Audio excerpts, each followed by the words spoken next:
Сәлеметсіздер ма YouTube арнасының көрермендері, қалдарыңыз қалай? Мен бүгін жусандың гүлдерге пайдасы жайлы видео түсірмекшімін. Осы видео ұнаса, лайк басып, комментария жазып кетіңіздер. Мынау жусан өзіміздің тауларда өсетін. Бұл жусанды пайдасы гүлдерімізге зиянкестер түскен кезде осы жусанды пайдаланамыз. Бұл ашты болады, сондықтан зиянкестер не қылмайды, жоламайтын болады. Мінекей, біз қазір осыны дайындаймыз. Қандай дайындайтынымды көрсетемін. Банкіге саламыз.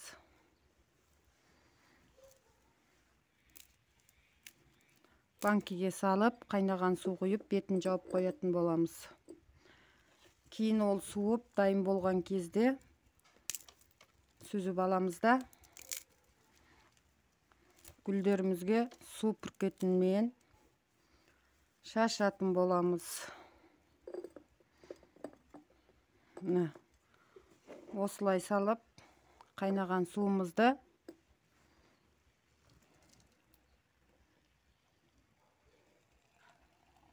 банкіге толтырып, су құйып, бетін жауып қоятын боламыз.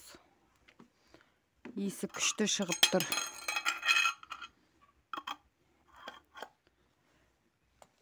Осылай тұрады. Менде қазір осындай дайындап қойғаным бар. Осы суменен қазір сүзіп аламыз. Мына дайын суытылған.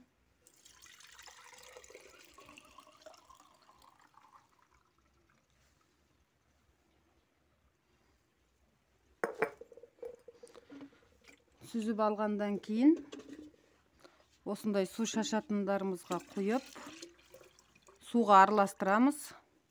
1 литр шықса 2 литр суға араластырасыздар.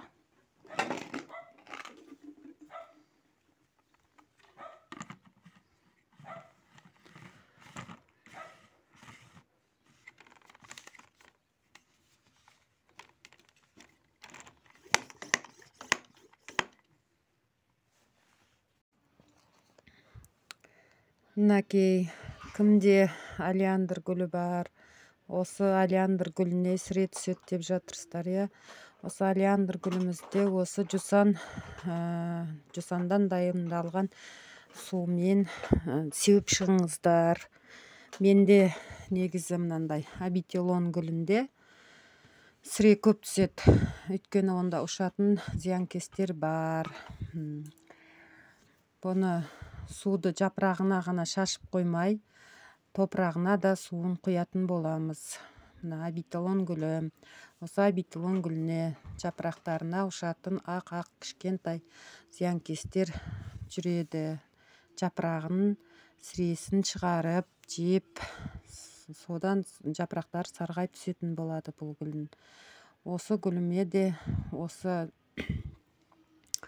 жусандан дайындалған сусынды шашатын болам. Шашамын. Мына жапырақтары түсіп қалған жерлері бұл сол зиянкестен, зиянкес жеп далада тұрғанда қаралынбай қалғандары. Кейіннен жусанның суын шашып жүріп, мінекей, қазір жапырақтары жақсы өсіп жатыр. Қорықпастан жапырақтың үстіне, астына жусандан жасалынған суды шашыңыздар. Және де жапырақта болған зиянкес топырағына да түсуі мүмкін. Мүмкін емес, жүреді топырағында да. Сол үшін топырағына аямастан суды құйыңыздар. Бұл жусан ашты болады, сондықтан зиянкестер қашып кетеді. Мінекей, гүлдеріміздің бәріне қорықпастан топырақтарына да, жапырақтарына да бәріне гүлдерді жуатын боламыз. Хризантема гүліне де сондай сіре түседі. Ұсақ-ұсақ қара шыбындар бар бұларда. Сондықтан бұның жапырағын да және де топырағын да не қылатын боламыз, суғаратын боламыз. Жетісіне 1 лез жасасаңыздар, соның өзі жеткілікті. кімде сондай зиянкестер көп болса гүлдерімізге сонымен суғаратын боламыз. Мала чайға түседі. Өйткені бір гүлімізде бар зиянкес басқа гүлдерге де өтуі мүмкін. Сондықтан барлық гүлдеріңізді бір қабат суларды, жусаннан жасалынған суды шашып шығыңыздар. Өте керемет. Үйдің иісі де керемет болып иіс шығып тұрады. Және де гүлдеріміз де зиянкестен тез құтылатын болады. Маған осы жусандың суы қатты ұнады. Сондықтан сіздер менен бөлісіп жатырмын.